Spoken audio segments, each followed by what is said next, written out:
పరిపాలన మీద వాళ్ళు దృష్టి లేదు. ఈరోజు ఈ ప్రభుత్వము, చంద్రబాబు నాయుడు గారు ఈ రాష్ట్ర ప్రజలకు నేను హామీలు ఇచ్చానే, ఏదో ఒక రకంగా హామీలు నెరవేర్చుకోవాలి అని ఆ రకంగా ఆయన ఆలోచన చేయడం లేదు. కేవలం ఎంతసేపు ఉన్నా కూడా లోకేష్ కానీ చంద్రబాబు నాయుడు కానీ కేవలం వైఎస్ఆర్ కాంగ్రెస్ పార్టీ నాయకులు టార్గెట్, వాళ్ళ కార్యకర్తలు, వాళ్ళ సానుభూతి పరులు. మరి ఇదే ఈ రాష్ట్రంలో ఇప్పటికీ ఈ సంవత్సరం కాలం జరిగింది. ఎక్కడ అభివృద్ధి లేదు, ఎక్కడ సంక్షేమం లేదు. ఈరోజు మహానాడులో మాట్లాడుతున్నాడు చంద్రబాబు నాయుడు, ఈ సంవత్సరం కాలంలో అనేక సంక్షేమ కార్యక్రమాలని తీసుకెళ్ళాం, అనేక అభివృద్ధి కార్యక్రమాలు తీసుకుపోయాం, చెప్పనే కూడా చేసాం. ఏం చెప్పలేదు. చెప్పినట్టే ముందు చెప్పయ్యా. నువ్వు హామీలుగా బాండ్లు ఇచ్చావు, ఇంటింటి కాడికి వెళ్ళి బాండ్లు ఇచ్చావు. బాండ్లు ఇచ్చి నీ సంతకాలు పెట్టి బాండ్లు ఇచ్చి, మరి ఆ బాండ్ల పరిస్థితి ఏంటి? ఈ సంవత్సరం 12 నెలలు అవుతుంది. 12 నెలలు నువ్వు ఏం సంక్షేమ, నువ్వు ఇచ్చిన కార్యక్రమం, ఇచ్చిన ఆ వాగ్దానాలు ఏ ఒక్క వాగ్దానం నెరవేర్చావు? అది చెప్పు. కానీ ఎన్నో సంక్షేమ పథకాలు మేము అమలు చేశాం, ఎన్నో అభివృద్ధి కార్యక్రమాలు చేశామంటున్నాం. ఏం అభివృద్ధి కార్యక్రమం చేశావు? 20 లక్షల మందికి ఉద్యోగాలు ఇస్తామని చెప్పావు. ఏమిచ్చావు? ఒక్కరికన్నా ఉద్యోగాలు ఇచ్చావా? ఉండే ఉద్యోగాల్ని ఊడబెరికావు నువ్వు. ఈరోజు వాలంటీర్లుగా సుమారుగా 2.5 లక్షల మంది. ఏం చెప్పావు వాళ్ళని ఎన్నికల ముందు? నేను అధికారంలోకి వస్తే మీకు జగన్మోహన్ రెడ్డి 5,000 ఇస్తున్నాడు, నేను 10,000 ఇస్తాను, మీ వాలంటీర్ వ్యవస్థను కొనసాగిస్తావు అని చెప్పి వాళ్ళందరినీ కూడా నమ్మబలికావు. వాళ్ళందరినీ కూడా నువ్వు వాడుకున్నావు ఎలక్షన్లో. వాళ్ళందరినీ కూడా పాపం ఆశపడి ఇప్పుడు 5,000 వస్తుంది, చంద్రబాబు నాయుడు ముఖ్యమంత్రి అయితే 10,000 రూపాయల నెలలో మాకు జీతం వస్తుందని చెప్పి ఆశపడి వాళ్ళందరూ కూడా నీకు ఓట్లు వేశారు. ప్రజల చేత చెప్పి ఓట్లు వేయించారు. ఎందుకంటే మా నాయకుడు వాలంటీర్లకు అంత పెద్దపీట వేశాడు. ఎందుకంటే ఏ సంక్షేమ పథకాలు కూడా వాళ్ళ ప్రజలకు అందియాలంటే కార్యకర్తలకు ఎక్కడా వాళ్ళ ప్రమేయం లేదు. వాలంటీర్లు, సచివాలయంలో పనిచేసే సెక్రటరీలు వాళ్ళు నిర్ధారిస్తారు ఎవరు బెనిఫిషరీస్ అని చెప్పి, ఎలిజిబుల్ బెనిఫిషరీస్ అని. ఆ రకంగా ఆ వాలంటీర్స్ ఎవరైతే వాళ్ళు తీసుకుని వాళ్ళ అప్లికేషన్స్ ఫిల్అప్ చేసి తీసుకెళ్తారో మరి వాళ్ళకందరికీ కూడా ఈరోజు సంక్షేమ పథకాలు అన్ని కూడా అందాయి. మరి ఆ దిశలో వాలంటీర్ల యొక్క ప్రమేయం కొద్దిగా ఉంటుంది ఓటర్ల మీద. మరి అవన్నీ కూడా 10,000 రూపాయలు వస్తుందని చెప్పి వాళ్ళందరూ కూడా చంద్రబాబు నాయుడుకు, తెలుగుదేశం పార్టీకి ఓటు వేయించారు. మరి ఈరోజు నువ్వు అధికారంలోకి వచ్చిన తర్వాత నువ్వు ఏం మాట మార్చావు? వాళ్ళని మోసం చేయలేదా? మరి ఈ రకంగా నువ్వు ఒక్కరికి ఉద్యోగం ఇవ్వలేదు, ఉన్న ఉద్యోగాల్ని పీకేశావు, అన్ని వ్యవస్థల్ని నాశనం చేశావు. నువ్వు ఈరోజు చేస్తుంది ఏంటంటే కేవలం ఒక అరాచక పాలన, ఒక కక్ష సాధింపు అంతే. ఎవరు మా నాయకులకు, మా పార్టీకి వ్యతిరేకంగా పనిచేశారు వాళ్ళందరినీ కూడా ఐడెంటిఫై చేయాలా, వాళ్ళ మీద అక్రమ కేసులు పెట్టాలా, వాళ్లకు జైలు పాలు చేయాలి, వాళ్ళ కుటుంబాలకు ఇబ్బంది పెట్టాలి. ఇదే నువ్వు ఈ సంవత్సరం కాలంలో చేసింది. వైసీపీ ప్రభుత్వంలో మీరు ఉప ముఖ్యమంత్రిగా పనిచేశారు. ఇప్పుడు కూటమిలో ఉన్నటువంటి ముఖ్య నాయకులు ఎవరు మాట్లాడే ప్రతి మాట ఏంటంటే గత గవర్నమెంట్లో ఉన్న ఉప ముఖ్యమంత్రులంతా ఉత్సవ విగ్రహాలే, ఇప్పుడు ఉప ముఖ్యమంత్రి అంటే పవన్ కళ్యాణే ఒక ధీటుగా ఏదైనా చేయగలడు, ఆ సమర్థత ఉంది అని చెప్పి చెప్తారు. నిజంగా గత ప్రభుత్వంలో మీరు పనిచేసినటువంటి నలుగురు ఎవరైతే ఉప ముఖ్యమంత్రి ఉన్నారో వాళ్ళంతా ఉత్సవ విగ్రహాలు అంటారా? అంటే ఈ ప్రశ్న అది మా వ్యక్తిగతం అయితే కాదు, టీడీపీ నాయకులు పదే చెప్పే ఒక మాట. ఇప్పుడు ఒకటే, పవన్ కళ్యాణ్ గారు ఉప ముఖ్యమంత్రిగా ఉన్నాడు. ఏం చేస్తున్నాడు ఆయన? ఏం చేస్తున్నాడు? ఎన్నికల ముందు ఏం ప్రజలకు మాటిచ్చాడు? పేరుకే మీ పదవులకు అధికారం అంతా కూడా సజ్జలాగా దగ్గర ఉందని చెప్పి ప్రధానమైన ఆరోపణ. అట్లా కాదు. ఎవరు పదవులు వాళ్ళు నిస్వార్థంగా నిర్వర్తించారు. మేమంతా కూడా ప్రజల మీద దృష్టి పెట్టాం, ప్రజలకు మేలు చేయాలని మేము దృష్టి పెట్టాం. ప్రజలకు మేలు జరుగుతూ ఉంటే ఎక్కడ వస్తుంది? ప్రశ్నించే సమస్య రాదు కదా. ప్రతి కార్యక్రమం, మా నాయకుడు ప్రవేశపెట్టిన ప్రతి సంక్షేమ పథకాలు సాచ్యురేషన్ మోడ్లో ప్రజలకు అందుతున్నాయి. మా నియోజకవర్గంలో ప్రతి నియోజకవర్గంలో ఎక్కడ చూసినా కూడా అర్హులైన ప్రతి ఒక్కరికి సంక్షేమ పథకాలు అందాయి. ఇచ్చిన ప్రతి మాట నిలబెట్టుకోవడం జరిగింది. ఆయన ఇచ్చిన ప్రతి మాట, ఎన్ని కష్టాలు వచ్చినా, కోవిడ్ కష్టకాలంలో కూడా రాష్ట్రానికి రావాల్సిన ఆదాయం రాకపోయినా కూడా మరి ప్రజలకు నేను మాట ఇచ్చాను అనే ఒక చిత్తశుద్ధితో మరి అవన్నీ కూడా నెరవేర్చారు. ఆయన ఎన్ని కష్టాలు పడ్డారో మరి ఆ దేవునికి, ఆయనకి మాత్రమే తెలుసు. మరి ప్రజలకు ఎక్కడ ఇబ్బంది పెట్టలేదే, కోవిడ్ సందర్భంలో ప్రజలకు ఎక్కడ ఇబ్బంది పెట్టలేదు.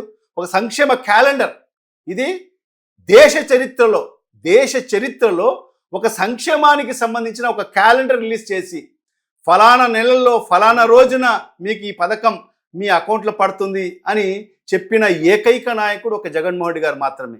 మరి అలాంటి సంక్షేమ క్యాలెండర్ రిలీజ్ చేసి నిక్కచ్చిగా ఆ ఆ నెల ఆ తేదీన వాళ్ళకందరికి కూడా ఆ సంక్షేమ పథకం అందిన పరిస్థితి. అలాంటప్పుడు అందరూ కూడా సంతోషంగా 5 ఏళ్ళు పనిచేశాం, ఆయన నాయకత్వం పనిచేశాం, ఒక ఉప ముఖ్యమంత్రిగా మైనార్టీ శాఖకు మంత్రిగా ప్రతి ఒక్కరికి మేలు జరిగింది.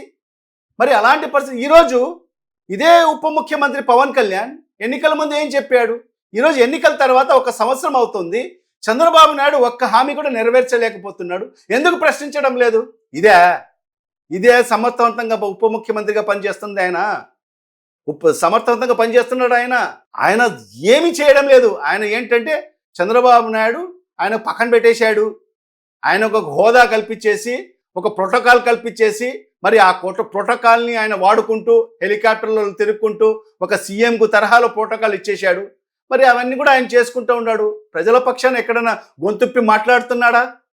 ఈ సంక్షేమ పథకాలు ఎందుకు ఇవ్వడం లేదు మీరు అని ఎప్పుడైనా మాట్లాడాడా? ఎందుకు అమ్మఒడి ఎందుకు ఇవ్వలేదు మొదటి సంవత్సరం అని అడిగాడా? ఎంతమంది పిల్లలు ఉంటే అంతమందికి నీకు 15,000, నీకు 15,000, నీకు 15,000 అని చెప్పి ప్రతి ఇంటికాడికి వెళ్ళి చెప్పారు, నీకు 18,000 అని చెప్పారు. మరి అవన్నీ కూడా ఎక్కడికి పోయాయి?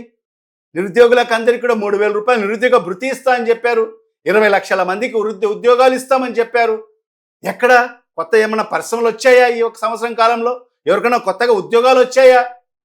ఈరోజు అందరినీ ఉండే అవుట్సోర్సింగ్లో ఉండే ఉద్యోగాలను కూడా ఈరోజు పీకేసిన పరిస్థితి ఈరోజు మనం చూస్తున్నాం. ఈరోజు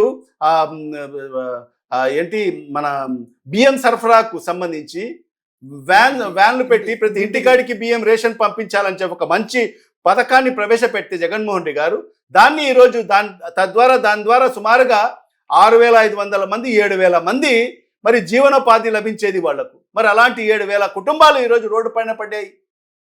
ఇంటింటికి అడిగిపోయి వాళ్ళు రేషన్ అందిస్తూ ఉంటే దాన్ని కూడా మీరు పీకేసి ఈరోజు అందరినీ కూడా ప్రజలందరినీ కూడా ఈరోజు మళ్ళా రోడ్లపైకి తీసుకొచ్చి బార్లు నిలబెట్టే పరిస్థితి ఈరోజు తీసుకొచ్చారు. దాని మీద ఏదైనా స్పందిస్తున్నాడా పవన్ కళ్యాణ్? ఎన్నికల ముందు ఏం చెప్పాడు? 30,000 మంది మహిళలు ఎక్కడికి వెళ్ళారో తెలియదు. ఈ వాలంటీర్లే వాళ్ళ ఆచూకీ అంతా చెప్పారని చెప్పాడు. ఇప్పుడు ఆయన వచ్చి 1 సంవత్సరం అయింది కదా, ఆ 30,000 మందిలో ఎంతమందిని తీసుకురాగలిగాడు? దానికి సమాధానం చెప్పగలడా ఉప ముఖ్యమంత్రి? అంటే పవన్ కళ్యాణ్ గారి చొరవతోనే కేంద్రం నుంచి నిధులు వస్తున్నాయి రాష్ట్రానికి, అది వాస్తవం అంటారా? నిజంగా పవన్ కళ్యాణ్ గారి చొరవతోనే కేంద్రం నుంచి నిధులు వస్తాయి రాష్ట్రానికి? అది రాష్ట్రానికి నిధులు ఏం తీసుకొస్తున్నారో, నిధులు గ్రాంట్ రూపంలో మనకు ఏదైనా నిధులు వచ్చాయా?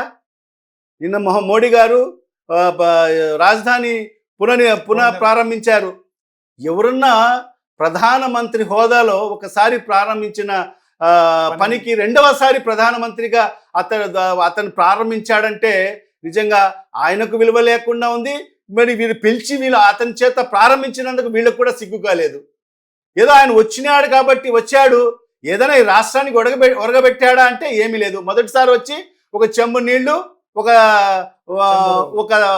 ఒక మట్టి ఇచ్చి వెళ్ళిపోయాడు. రెండవసారి ఇచ్చి పవన్ కళ్యాణ్కు చాక్లెట్ ఇచ్చిపోయాడు. ఈ రాష్ట్ర ప్రజలందరూ కూడా చూస్తున్నారు. ఆ రోజు నీళ్లు మట్టి ఇచ్చాడు, ఈ రోజు ఒక చాక్లెట్ ఇచ్చిపోయాడు. ఈ రాష్ట్రానికి ఏదైనా నిధులు ఇచ్చాడా? గ్రాంట్ ఇన్ ఎయిడ్స్ ఏమైనా ఇచ్చాడా? ఏదో ప్రపంచ బ్యాంక్ నుంచి 15,000 కోట్ల రూపాయలు మరి అప్పు రూపేణలో, అది కూడా అప్పు రూపేణలో మనకి ఇచ్చాడు. అది తర్వాత మనం కట్టాల్సిందే. ఈరోజు ఈ రాష్ట్రంలో ప్రతి ఒక్కరిపైన అప్పు ఈరోజు పేరుకుపోతుంది. ఈరోజు చంద్రబాబు నాయుడు చేసిన ఘనకార్యాలు ఏంటంటే ప్రతి మంగళవారం ఆయన లోన్కు పోతాడు, అప్పు కోసం పోతాడు. ప్రతి మంగళవారం అప్పు. ఈ రోజుకి ఇప్పటికి 1 సంవత్సరం కాలంలో 11 నెలల్లోనే సుమారుగా 1,50,000 కోట్ల రూపాయలు అప్పు చేశాడు. మరి ఏం చేశాడు? 1,50,000 కోట్ల అప్పు చేసి ఎవరికైనా సంక్షేమ పథకాలు ఇచ్చాడా? పేదలకు ఇచ్చాడా? జగన్మోహన్ రెడ్డి గారు ఆ రోజు అప్పు చేస్తున్నాడు అని చెప్పారు కదా మీరు. అప్పు చేసినా కూడా జగన్మోహన్ రెడ్డి గారు దేనికి పెట్టారు? పేద ప్రజలకు పంచిపెట్టాడు, పేదల స్థితిగతులను మెరుగుపరిచాడు, వాళ్ళ కొనుగోలు శక్తిని పెంచాడు. మరి ఈరోజు ఆ పరిస్థితి ఉందా? వ్యాపారస్తులంతా కూడా వ్యాపారాలు లేక విలవిలలాడుతున్నారు. ఈరోజు వాళ్ళకు పేదలందరూ కూడా 3 పూట్ల భోజనం లేక వాళ్ళందరూ కూడా ఇబ్బంది పడే పరిస్థితి ఉంది. మరి అవన్నీ కూడా మీరు ఏం చేస్తున్నారు? 1,50,000 కోట్ల రూపాయలు చేసి ఎక్కడ వెచ్చించారు? మీరు ఎక్కడ ఖర్చు పెట్టారు? ప్రజలకు సమాధానం చెప్పాలి. రాజధాని మనమే కట్టాలి, మనమే కడదామని చెప్పి మోడీ గారు చెప్తున్నారు ఆ రోజున కార్యక్రమంలో. దాని మీద ఎలా స్పందిస్తారు? ఏం కట్టారు? రాజధాని అనేది ఒక సామాన్యమైన విషయమా? ఈరోజు 100 సంవత్సరాల తర్వాత ఈరోజు హైదరాబాద్ ఆ స్థాయిలో ఎదిగిందంటే 100 సంవత్సరాలు పడింది. ఈరోజు చంద్రబాబు నాయుడు గారు చెప్తా 2027కి నేను రాజధాని పూర్తి చేస్తా అంటాడు. ఏమన్నా అలావుద్దీన్ అద్భుత దీపమ్మా ఇది ఏదన్నా? ఈరోజు చూస్తే ఆడ ఎక్కడ పోయినా కూడా ఒక సముద్రంలాగా కనిపిస్తుంది. ఎక్కడ చూసినా సముద్రంలాగా కనిపిస్తుంది. కొద్దిపాటు వర్షం వచ్చినా కూడా అక్కడ అంతా కూడా నీలమయమయ్యే పరిస్థితి ఉంది. మరి బంగారం భూములు అవి, 3 పంటలు పండే భూములు అవి. మరి అలాంటి భూముల్ని నాశనం చేసి మరి ఈరోజు అక్కడ రాజధాని కట్టానని చెప్పి ఈరోజు కేవలం భ్రమలు చూపిస్తున్నాడు. ఇది అమరావతి కాదు, అది భ్రమరావతిగా చిత్రీకరించి ప్రజలకు భ్రమలో పెట్టి ఈరోజు కేవలం చంద్రబాబు నాయుడు గారు ముందుకెళ్తున్నారు తప్ప మరి అక్కడ రాజధానిగా డెవలప్ కావాలంటే ఒక 50 సంవత్సరాలు పడే పరిస్థితి ఉంటుంది. మరి అలాంటిది కేవలం 3 సంవత్సరాలు 2 సంవత్సరాల్లో నేను పూర్తి చేస్తానని చెప్పడము ఇవన్నీ కూడా ప్రజల చెవుల్లో పూలు పెట్టినట్టే అని చెప్పి నేనైతే భావిస్తున్నాను.